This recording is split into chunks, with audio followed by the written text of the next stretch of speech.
When the young players come in, the young recruits, you have an almost paternal feeling towards them. You want to take them under your wing. But there's always one bloke that'll walk through that room and you look at him and you go, not sure he's going to need too much help from me. And that was my first thoughts when I saw David Neitz wander into the football club. Kicks inside the 50. Yes, oh! His first year of senior football, played centre-half forward, centre-half back, and was an All-Australian within a couple of years. And Wayne Carey is on record as saying if he's not the most difficult opponent that he played against, then he's in the top handful, and, well, that's the ultimate. Neitz, the bounce beats him. Miller's a chance at the back, lays the shepherd. Neitz from a long way, curling ball, right through the middle. His greatest attribute, I think, was his sense of team. He was prepared to do whatever it took for the betterment of the team, and I think his consistency of effort is the other thing that I love. It didn't matter who we were playing, what stage of the game it was, whether we were up, whether we were down. His attack on the footy was uncompromising. He was tough, and he got genuine effort every single time, and you can't want much more from a footy player than that. Spears the pass to Neitz. I don't think he was ever an elite runner. I can't ever remember him being up the front with the Jimmy Steinses of the world and Andy Lovells. But I do remember him being an elite man in the gym. And I think after about a year or two, realised that the frame was always going to look pretty good if he worked hard in the gym, and I think that appealed to him. I mean, every time you're doing a warm-up, you looked at him, the eyes were sort of rolling a bit. He was getting himself up for the contest, and others can be new age now and they can play their music and all that bullshit, and that's great. But I love the fact that he had the eyes rolling a bit and worked himself to the point where he was physically ill, and then he'd just wipe it off the back of his hand and say, right, let's go. I love that about him. Loney reaching over the top, Neitz at the back, too easy, got away from Wakeland, snaps and kicks a goal. What a beauty, the skipper.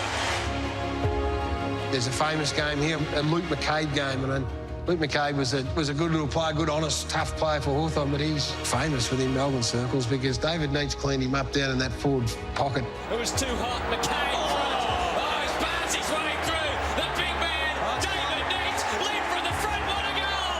Inspiring football by the Demons. He came out and hit him that hard, broke his collarbone, spun out, broke a couple of tackles and kicked a goal, and I think that's when just stamped himself as the absolute leader of this football club. Left nothing behind. He has 8 for goal number 9. He's got it. Neitz at 9. He was lion-hearted, he tried his heart out, he was courageous, he was tough, and when you're going into battle, if you want to use that as a term, then you want those sort of people with you. Tight situation. We thought an impossible angle, but nothing is impossible for the moment for the Demons skipper.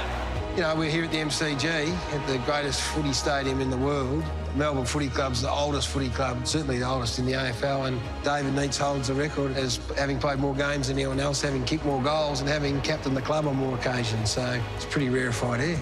But this for the Melbourne goals record. Ah, you beauty. He is absolutely worthy of this fantastic honour, the greatest individual honour you can be afforded in footy, and for Melbourne supporters, they will tell you that life's been pretty tough to follow a team that hasn't had the ultimate success since 1964, so they have vicariously had to enjoy their successes through some unbelievable individual performances in that time, and they've been able to enjoy the unbelievable work of Robbie Flower. They've lived it through Jim Steins, and they've now been able to live through David Neitz as well. They are 3 of the greats, the modern greats of this game, and Neitz, he absolutely deserves his place among them. A Melbourne leader, a Demon champion, and now a Hall of Famer. Ladies and gentlemen, David Neitz.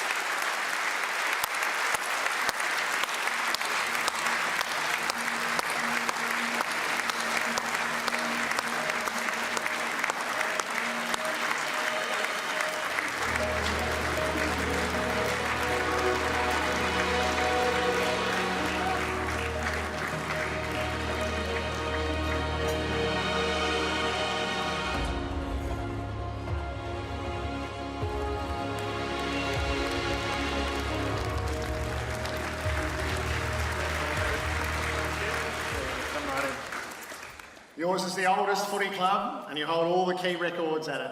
How does that reality sit with you? Look, it's fantastic to hold the ball. If you've got to hold them, you may as well hold all of them.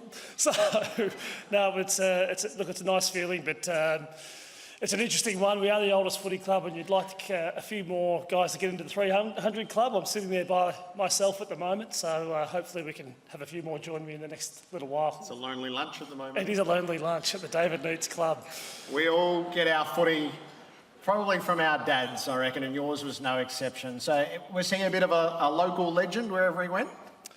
Yeah, look, my introduction to footy probably similar to a lot of people through your family and your upbringing. So Dad was fantastic. He was a great player. He had a bit of a go at the Saints, played a few games in the reserves, and a little bit unfortunate, but he couldn't quite crack it for a game at the Saints. But he had a fantastic career and played local footy, played premierships everywhere he went, best and fairest everywhere he went, and had a fantastic career. So, no, there's no doubt that I owe a lot to him and my mum and my entire family, really, for everything that they've given me, the gene pool and the support. So kicking the footy with your dad pretty early on? Absolutely, yeah. No, there's not too many times in my childhood that I wasn't close to a football. So, yeah, from a very, very early age, I started playing when I was 6 years of age. And, yeah, I've got a long, strong history with the game. By the time you were 15, you were being courted. So you were a young kid, really, when you came to the under-19s. Yeah, I was. I got invited down to the Demons as a young fella, and I was actually trialling out at the Teal Cup at the time, and Dennis Pagan was the coach. As a 15-year-old playing with the older boys, and Dennis said, look, son, if you want to play in this Teal Cup side, you better play with the under-19s for the Demons. So as a 15-year-old, it was a little bit daunting, but put the boots on, laced them up, and went out there as a young kid playing against the older boys, and had to sort of earn my stripes, I guess. And I think you earned your stripes right at the start, didn't you? Was the first game at the SCG? Yeah, it was, and so now we played Sydney Swans that day as a 15-year-old, and a lot of the older kids were wondering what the hell are they doing playing this young boy, really, in our team. So, but I came off the wing first game, and the ball was there, and Sydney. I think he was the Sydney captain at the time, was at the other side of the ball. And I'm on the AFL tribunal, so I'd be a little careful with this. I think you get dispensation for tonight. I think it was pretty legal. I think Chriso had nothing to concern himself with, but he did end up on a stretcher on the way home. And instantaneously, the under-19 boys, the bigger boys, said, I think this kid goes okay. So it was a good way to win respect. So you're in the senior side shortly after your 18th birthday. You say daunting at various stages. Was that daunting? Because there were some pretty serious players in the team you walked into. Yeah, look, your first game is a monumental experience. It's what you strive for, since the age of 6 and earlier, potentially. But first game against the Hawks out at Waverley, a few reasonable players, Gary Ayres and Chris Langford, guys like that playing in the side against you. So, coming up against those those legends and those fantastic players was a daunting experience, but it was a tough game. It always has been and always is a tough game, but I was able to sort of make my way. So, key position right from the start, centre half forward, then centre half back. It looked like you would probably be a defender, but Neitz sent you forward as you just had to serve up front. Yeah, look, I guess I started off my career as a forward. Unfortunately, I was playing next to Alan Jakovic in the goal square, and he sent me out to the deep into the forward pocket on a few occasions. But as it turns out, we had Jakovic, Lyon, Swartz, those guys playing forward, and myself. So I ended up going back, and that was a fantastic thing for me. I was able to really develop and grow and learn my craft from some great players who I played against, and the Stephen Kernahan, Stewie Lowe's, the Wayne Careys, all these guys. So you learn a lot out of playing on legends like that. And then you got a taste for being a forward again, and that's where it ended. I got a taste for being a forward, and then I got too much of a taste for it, and there was no going back. after snagging a few goals. So, but it was in the end needs-based. We had a pretty good setup early days, particularly with David Swartz and myself coming through at a similar time. You thought you got your bookends covered, him forward and me back, but obviously he was crippled by injury, and that turned me into a swingman for the next few years. You know, when we were going well, I was a forward. When we were not going so well, I was a back. So, but no, I was really happy to play that role and do that for the team. You were 8 years the captain for Neil Danaher, who I see is on your table tonight. What's your relationship been with Neil? You would have seen the best of the Reverend, and then here you are these years on together again. It's a worry. It's a wonder. He's given me some almighty sprays over the years. I'm not sure what he's doing here. But no, look, Neil's just been monumental for me in my footy career, particularly as in that leadership phase of my career. You know, as a coach, and I'll just talk about him as a coach, but his resilience under pressure was just amazing and inspiring for his team. He always protected his boys, no matter what heat was coming our way, and no, he was a fantastic person, galvanising our team in some good and bad times. What sort of figure is he now in your life? Well, I mean, you look at Neil and what he's done, and in some ways, when you've been coached by him, you're not that surprised as to how he's responded to his challenge and his battle. But you never know what people are going to do when you know, life deals a card so cruel as motor neurone disease. But the way that he has handled himself and the way that he's responded is in a lot of ways exactly how I expected that he would respond. And an absolute mountain of a man, and what he's doing and what he's done has just been phenomenal. And he and his family are just a beautiful family. I saw Terry here earlier as well. Just a beautiful family of football, great friend, and he's doing just amazing things. It seems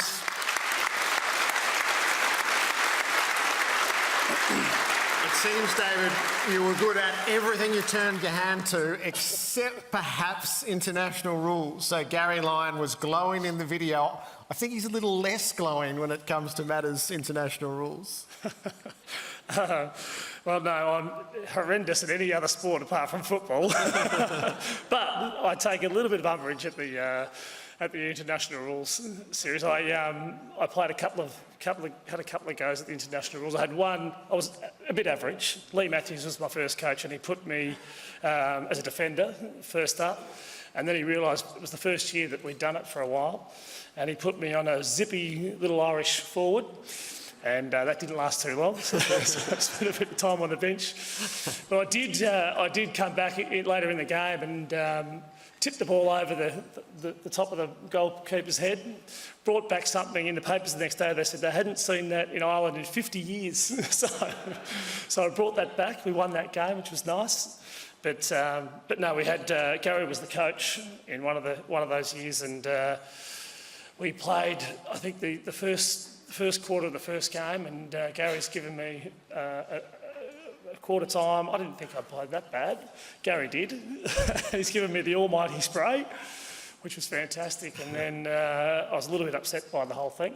And about a minute into the second quarter, the ball was there, and a young Irish guy came the other way. And if Chris O is in the room, it was a pretty clear decision for him. High contact, intentional, forceful. It wasn't too good for the young Irishman. And he left on a stretcher too. A few thank yous, David. Yes, I will do a couple of quick thank yous. I'll try not to take too much time, but just, you know, it's all about relationships, really, being involved in footy, so I'll just go through some of those with you. And obviously family up first. They've just been amazing for me, and I guess throughout your career you make your own choices in what you want to do in the life you want to live, and your family makes sacrifices to help make that happen. So, you know, their sacrifices, Mum and Dad are here, my sister Linda also in the room, made a lot of sacrifices along the way to support me and my dreams, so I just want to thank them for that. I've got my partner, Kelly, who's here. She's 8 months pregnant at the moment. She's a little bit disappointed that this happened tonight. Out of everyone, she deserves a drink the most. But she's been amazing support. My daughter Edie is watching at home. And I've got a cool group of mates that have been with me for the whole journey, and it's important for those people to keep you grounded. It's a bit of a bubble in AFL circles at times, but guys that I've gone to school with from a very young age, so very supportive and very appreciative for them. My teammates, we had Gary Lyon speaking earlier, and this guy's, when you first rock into a footy club, I guess you're not really sure what to expect, but I was really fortunate at the Melbourne Footy Club to have guys like Gary Lyon, Todd Viney, Jim Steins, Rod Grinter, and just fantastic people who knew how to train hard, work hard, and they taught me a lot. So I'm really appreciative for those guys. And my teammates that I played a lot of footy with, and there's a couple, Robbo and Whitey, are here tonight. There's a whole stack of guys. I'd love to have all of them here in the room tonight, but their stories inspire you and help you to grow as a player and a person. My coaches, we had Neil Baum, early days, who gave me a go. Sometimes you don't think, particularly early, you're not sure where you stand in the whole pecking order, but he believed in me more than probably what I did at the time, and kept giving me chances, so I'm really appreciative of that. Neil, I remember we've spoken about a little bit earlier, but his influence has been amazing, and saw Chris Fagan in the room earlier as well, who was a coach at the Demons and was a really influential person for me throughout my time. So I'd like to thank those guys. I think I'd like to, on a night like tonight, also thank the AFL and the AFL executive for what they've done and what they do. Throughout my time in AFL, we started in '93, and it was a semi-professional, I suppose, industry. Everyone worked full-time, and you'd rock up and train after work and do those types of things, and that was my introduction to the game. And to think, when I finished up in 2008, how far the game had progressed. Full-time football, you get to go and live your dream and chase your dream every day of your life, and it's just a credit to all the people behind the scenes at the AFL to actually grow the game and bring it to a place that it is today, which is a fantastic thing. And I guess one of the things that I wanted to also mention is that I'm also really proud to be part of a game that is a major contributor to the social issues of our country. The AFL do that better than any sport in the world, and to be able to be a part of that is fantastic.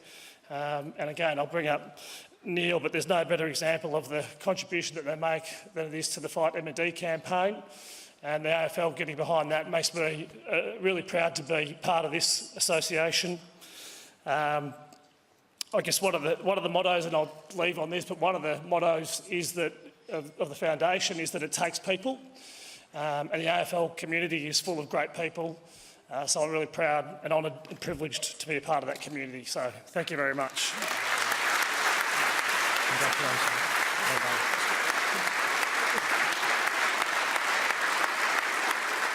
Very briefly, it's remiss of me, but I just wanted to congratulate all of the other award winners tonight, and stellar careers and amazing people within the footy community, and of course the legend, who's an absolute legend of a legend. So congratulations to all. Cheers. Good on you, baby.